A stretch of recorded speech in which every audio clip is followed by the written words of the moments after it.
Hey there, it's 3 o'clock on a Tuesday. We know what that means, don't we? Another riveting episode of Behind Breaking Bond.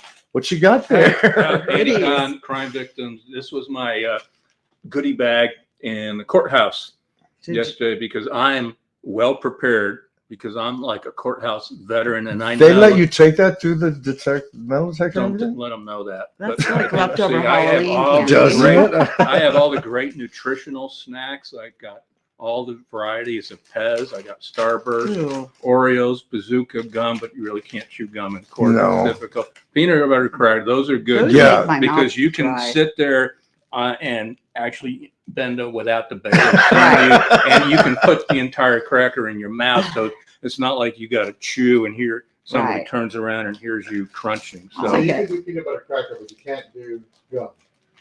yeah, because gum, I'd probably start doing. Blowing, I would start blowing blowing bubbles, You yeah. can do like trick bubbles. And Right. Also joining us today, Emily DeToto. Introduce yourself, Emily Hi, DeToto. Emily DeToto, criminal defense attorney here in Houston. Both of these folks were at the David Temple sentencing. Briefly explain to people kind of where the whole thing is, because All it right. gets confusing. It is. David Temple is a 2-time convicted murderer of his 8-month pregnant wife, Belinda, 1999. It took 6 or 7 years to actually bring him to trial. He was convicted in 2007 by a jury. The jury sentenced him to life imprisonment. That case was reversed when the Texas Court of Criminal Appeals stated that the prosecutors did not present all the doc evidence and so they reversed it and remanded it back for a new trial. Was it something to do with a burglar or a kid in the neighborhood, or do you remember what that was? What it was that they supposedly? No, the defense, basically, their argument was that it was a disgruntled teenage boy. Yeah. That was upset with Belinda, who was a teacher, Right. special ed teacher at Katy High School, and evidently he had been absent, and so that was the saying that it was a person that came into a suburban home in the middle of the afternoon on a work week and took a shotgun and just shot her in the back. Yeah, like that really happens. Right. Yeah. And With her shoes on and her, Right, her yeah. purse in the closet. Yeah. so now we had a new trial. So he was actually out on bail at that time for $30,000 in 2016. So he's out on bail, and 3 years later we go to trial again, round 2. Ding, ding, ding. They bring in special prosecutors at that time with the Attorney General's office, Lisa Tanner and Bill Brown. So, and again, the jury convicts him. Mm-hmm. Only this time the jury can't decide what the punishment is. 10 out of 12 jurors opted for life in prison. 10 out of 12. Right, 10 out of 12, and just like the first jury did. So if you do the math, 22 out of 24 jurors. Mm-hmm. So because the jury couldn't come to an agreement, a mistrial of, am I saying that right? The punishment phase. Yeah, it's mistrial. So, of course, COVID hit and everything. So we've been waiting since August the 8th of 2019 to resume what's going to happen. And this was in 1999 when she was murdered. It's been over 24 and a half years. Yeah. Wow. Yeah. 24 and a half years. So they're Wow. just having a sentencing Right. hearing. Now, how unusual is Well, that? I mean, I've never had that in my career, but it's got to be hard for the defense in that you're already starting behind the 8 ball. But what I will say is I know the defense attorney very well, Stanley Schneider. I used to work for him. A very, And very good attorney. Very good attorney. Yes. I've tried many cases with him. We never lost. But what I can, He should have brought you on this one. what I do Right, see Emily. him doing is he's trying to create what we call residual doubt in the eyes of the juror, or in the eyes of the jury. In that I saw his opening statement. He's attacking the police investigation, and he did say that David Temple claimed he was innocent back in '99, and he still maintains that to this day.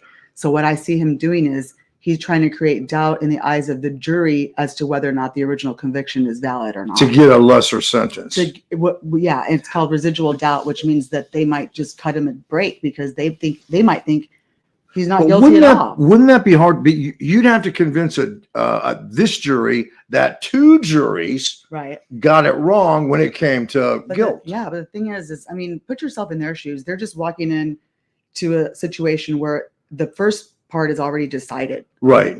And they don't really know much. That's There true. is a chance that someone on the jury can be like, I don't think he did it at all. And then we get another hung jury. Yeah. Oh, like I said, and the sentencing range is enormous. Right. Because the crime took place in 1999. So he's actually eligible from anything from probation Right. all the way up to Or- life in or- prison. or So there's 99. a Because lot. it was Because 1999 1999. Now you can't commit murder anymore and get in the state of probation. Texas and get probation. Right. Right. But you can get deferred adjudication.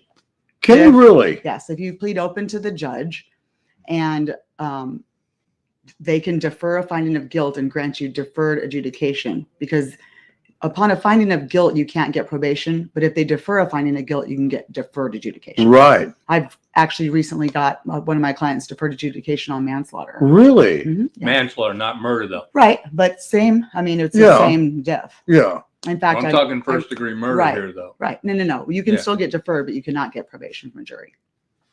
So But he's not eligible for it because he got convicted. Right. Right. Right. Yeah. Yeah. Right. That. For Yes. deferred. Yeah. right. So that's the question. What's the jury going to do this time around? So you've got to bring the jury up to speed. Like Right. Emily said, you got to basically do a mini trial Right. because you got to let the jury know exactly, kind of what happened here. Well, what this led is. up, and yeah. You were down there all day yesterday, most of the day today. From what you've seen so far, is it kind of like what you had expected it to be? Actually not. Really? I was expecting this to go much quicker because the guilt or innocence, there's not an issue. But they Right. have to prove up the case still. Right. Yeah. Similar to a PSI hearing, they have to let the judge know the basic facts in order to make a judgment. So I assume, did they call the medical examiner and They'll be calling They'll- in basically Right. almost like the investigator was on the stand today. right. Some of Belinda's coworkers were on the stand yesterday talking about some of the stuff that Belinda had confided in them. So you've got like 25 some odd witnesses that I'm aware of Mhm. that has been subpoenaed, including the infamous, the now ex-wife, Heather Scott. Oh, yeah, ex-wife. I didn't that's know your that. O moment. Yeah. I didn't know Aha. that. This thing's supposed Yeah, to go you're for going at to be least 2 wanted down weeks. for that I'm one, right? I'm coming down there tomorrow, and I have a badge, so I'll pack a better lunch for you. Please do. I will. Well, was it like you expected it to be? Well, I'd never seen one before. Yeah. To be honest with you, I was a little bit confused why the prosecutor was going so in depth in her opening. But I do understand that she has to paint a case for the jury. But a lot of it was just overkill, not to use the word kill, but it was overkill in my opinion. Yeah. Jurors have a very short attention span. And she needed to start fast and quick and use some like bullet points and then get out. Yeah. And I did enjoy Stanley Schneider's opening statement.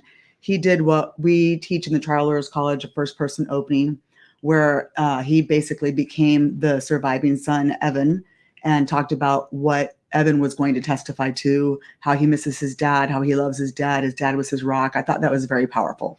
That's kind of a sympathy kind of way to go, right? Yeah. I mean, and he's basically preparing the jury for testimony that is going to come out, and already kind of pulling at the heartstrings of the jury as to the relationship between the son and Mr. Temple. Right. Now, So one they're of the prepared for things that he did talk about, Stan, in his opening statement, and I kind of keyed in on that, was he talked about David Temple's prison ministry. Really? I left during that part. Yeah. And okay, so as someone has been in, so if you're involved in a prison ministry, Hmm. to me that means a couple things. You've got to have some sort of remorse, I would assume. Right. You would hope. I Yeah. would Yeah. hope. B, you've got to be a little repentive. I would certainly hope. Yeah. If you're going to be doing that. And C, David Temple's never admitted anything, and he'll go to his dying day saying he Right. didn't do it. So how can you get involved in a prison Right. ministry unless you're saying I shouldn't Right. be here, whatever? So Right. I kind of keyed in. Those are very good questions that I if he, know. Yeah, if he right. takes the stand, that would be something Yeah. the prosecutor, if I was I'll trust the cross-examining him, prosecutor is made aware. oh, I would say, I mean, so yeah, in order because to- you'd have to, if you were in the prison ministry, wouldn't you have to? Seek forgiveness. You have to admit Right, you'd have to, wrongdoing. yeah, you'd have to go to God. You'd have to ask God to Right. forgive you Right. for what you Right. did to be in prison. How can can't- you preach to other inmates About about redemption and Yeah, remorse and and forgiveness. yeah. If you can't, then yeah, you're not in a position to do that. Unless he's saying forgive them for prosecuting me. I think I got an Forgive aha the state of Texas. Yeah. gotcha exactly. moment. I got it on that. It's very similar to the parole board.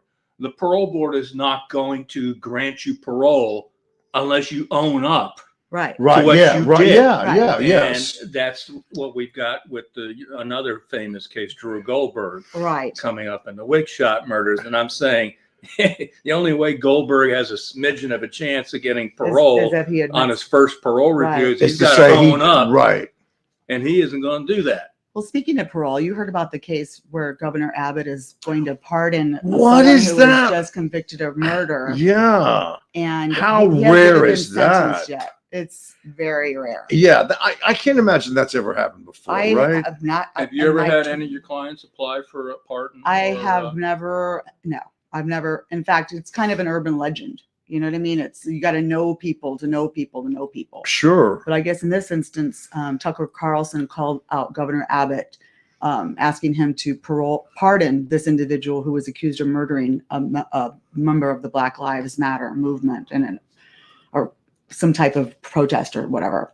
And so you can't get a pardon unless the parole board first initiates Right. that. So he's asked them to. It's similar initiate to it. of a death row inmate asking for clemency. Right. You Yeah. know, the But parole it's board, so yeah. political. I mean, Oh, you yeah. know what I mean? That's a Right. obvious political move. It has nothing to do with With justice. Right. And it's sad because the prosecutors put their time and effort into getting a conviction. The victims' families were looking forward to this day where they were going to finally get justice. It's not bringing their deceased back. But right. then for someone to just come in and erase everything that, just because they can. And that's what it boils Right. down to. Why? Because I can. Right, exactly. Crazy. So, Have you had in your illustrious career? Oh. Yes, I use that thank word. you. Illustrious. I Do thought Ding, you were ding, talking ding, to ding, me. ding. Oh. I look like I'm demeaning? And, you know, Yes. You're judging all of us. Uh, Stop right. it. it's in my power context. All this power that I have. Also, I didn't know. I was actually told I was part of a jury questionnaire. Were Yeah. you? Oh, this is I great. was told, and I'm not going to say who. Do you know Andy? Yes, I was actually told that one of the questions of the jury panel was, would my presence, I guess because I wear this shirt a lot, Right. in the courtroom affect your ability to render an impartial and fair sentence? That's hilarious. Thank I you. could understand Isn't that more if it was guilt or innocence. Right. You So know? that was in this. Yes. Oh, my. Yes. That's hilarious. He's already been convicted. Right.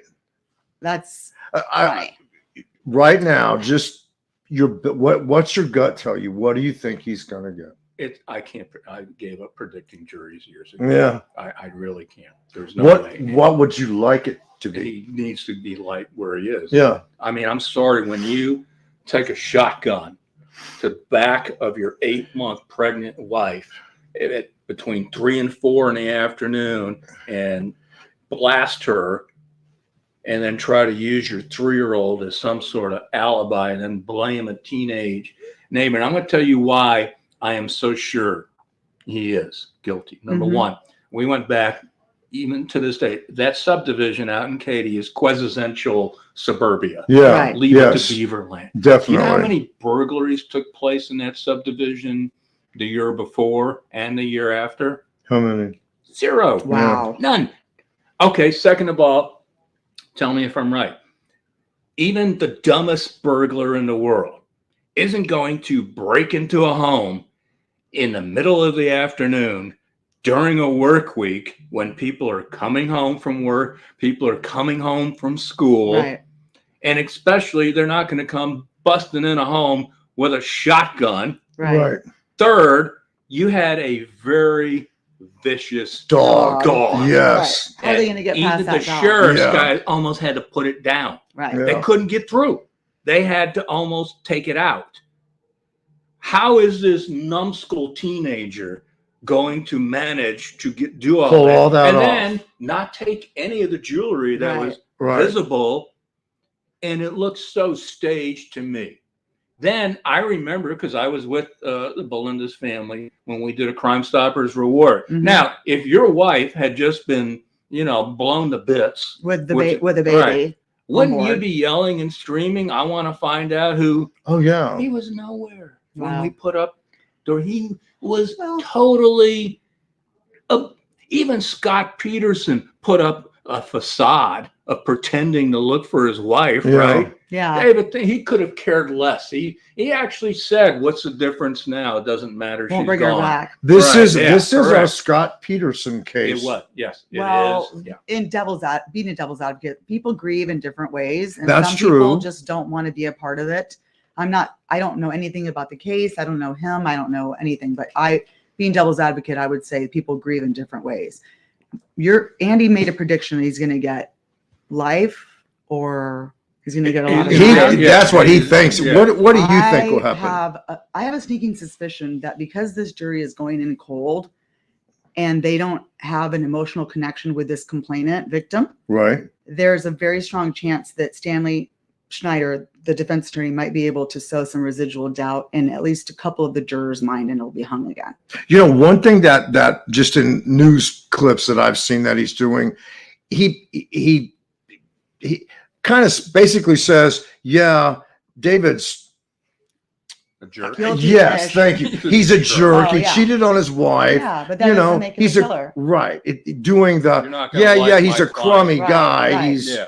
no one We've would done like that him. before. We've done that before. In fact, in a trial case I've had with him, he looked over at our client and he said, "You're a cheater. You're not a good person, but you're not a child molester." Yeah. Because our client was a womanizer, but that doesn't equate to the ultimate, Right. And so I've seen him do that before, and so he's inoculating the jury from the bad facts they're going to hear about his client. That would be the worst thing that could happen to a hung jury. I just think it's so difficult for jurors to be able to relate with the victim because they're going in cold. Right. And that's why you've got this mini trial. Right. And That it's such way, an old so- case. You know what I mean? It is. Most of the people that were involved are either no longer Moved, with us yeah, or retired. Right. There's nobody really, Yeah. visibly around. I just don't think they're going to be able to make an emotional connection with the complainant. And because she's not there, number one, sadly, but David is sitting there Right. and he's got the benefit of having his brother there and his son, Yeah. And and he's got on a suit and it's, he doesn't look like, the typical. right, yeah. right. He doesn't. The last time he was in court, if you go pull your footage of him when he was in court a few years ago, he had a ponytail. Really? I'll show. Yeah. Oh my God! We were stunned when he came out. Wow. I mean, he looked. Had like, he been in prison? Prison changes No, he'd you, I been guess. here. Wow. He, Really? he looked like he walked off the set of Sons of Anarchy. Like Really? my jacket. He did. He had a bushy ponytail. He was all brawn and this. And Who Stan cleaned him up because Right. he looks. when he Yeah. came out, I was like, wow. Yeah. That was a total makeover. Yeah. Well, I wouldn't put past Stanley Schneider to tell a very good story, a compelling story, and get the jury to relate with his client. Yeah. I've seen it happen before. We've tried, like I said, we tried several cases, capital murder cases, sexual assault cases. We never lost. I mean, he's got to be one of the best attorneys in He this is. town. It was my pleasure and an honor to work for him and to try cases with him. And an interesting person that was there, Kelly Siegler was there. Yeah. So you had Kelly Siegler, the first prosecutor.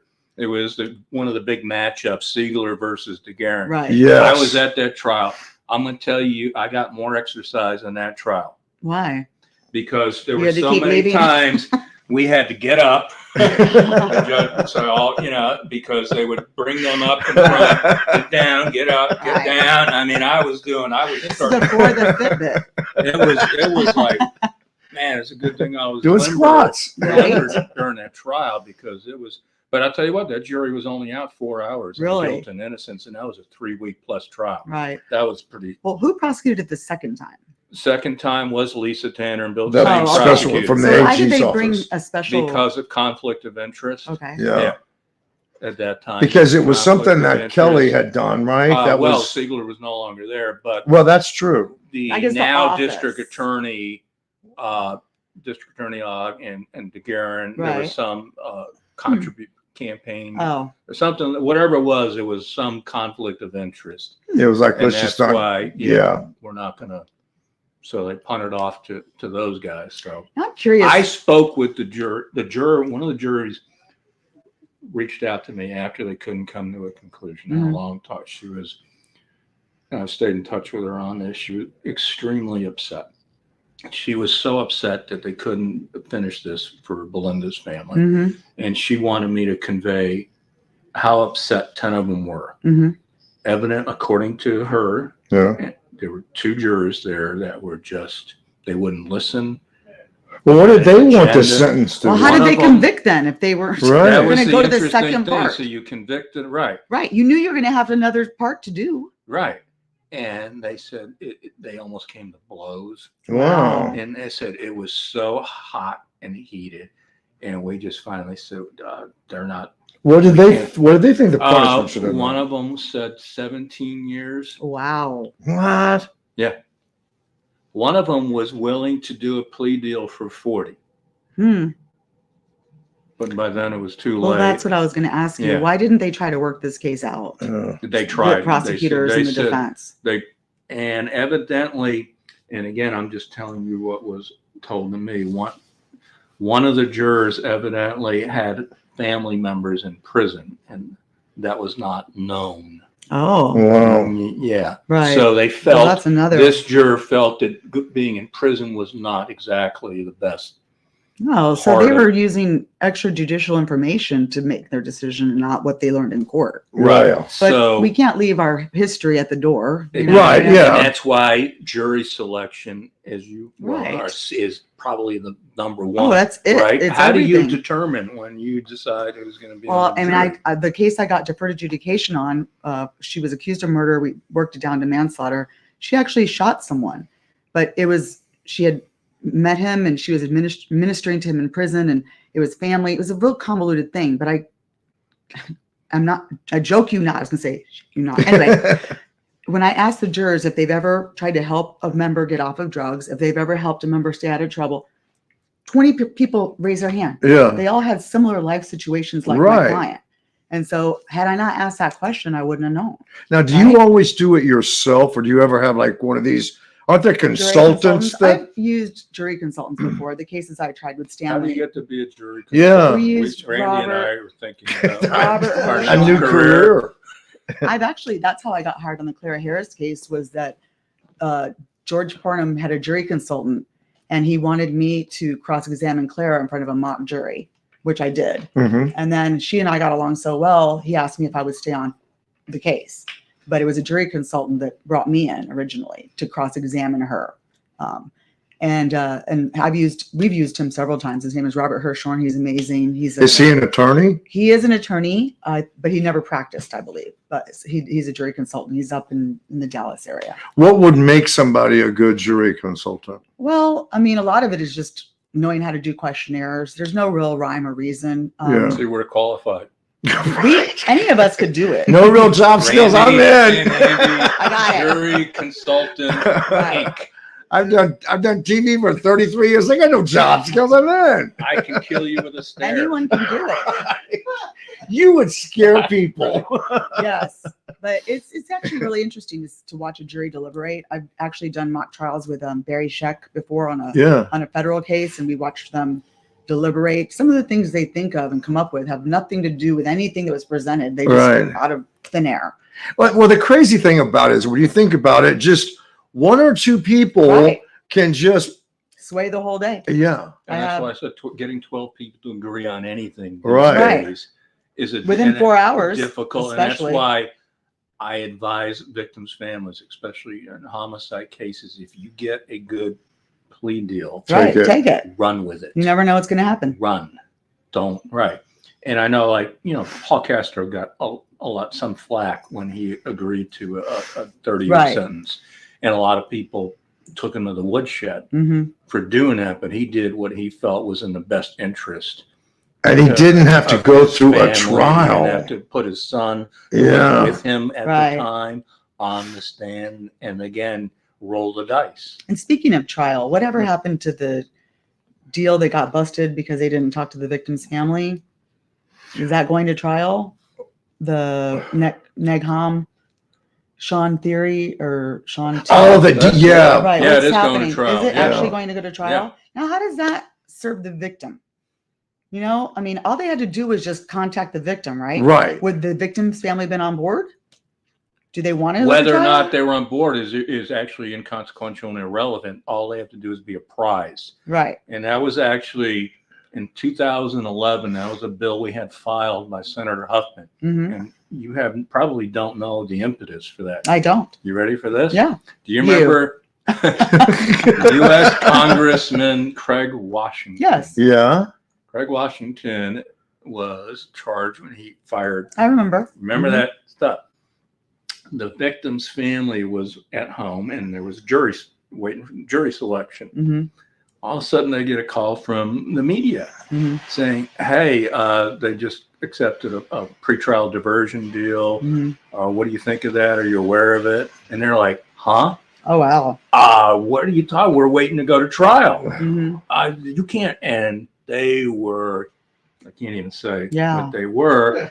And that was the impetus for crafting language saying that families must be apprised Hmm. of the plea. They don't have to agree with it, Right. Right. but you Made at a You way. have to tell have to them. be right. And I thought, and so that's what this Yeah. Well, reminded. that's 10101. I mean, Yeah. even when I was a prosecutor, we could never make a deal or an offer unless we did what's called a RIP call, restitution, injury, and punishment.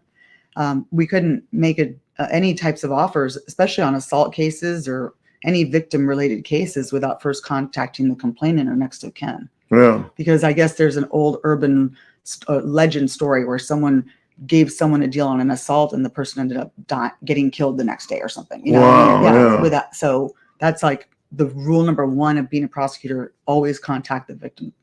Always. I'm going to segue into what we're doing tonight. Have any of your clients, you've had clients charged with capital murder, right? I have Any of them several. ever get out charged. on bond? I have had one client charged with capital murder that was on bond, but that was in 2001. I have Can we another dig back client. to 2001? I have one client who's charged with capital, and his bond is set at $1 million.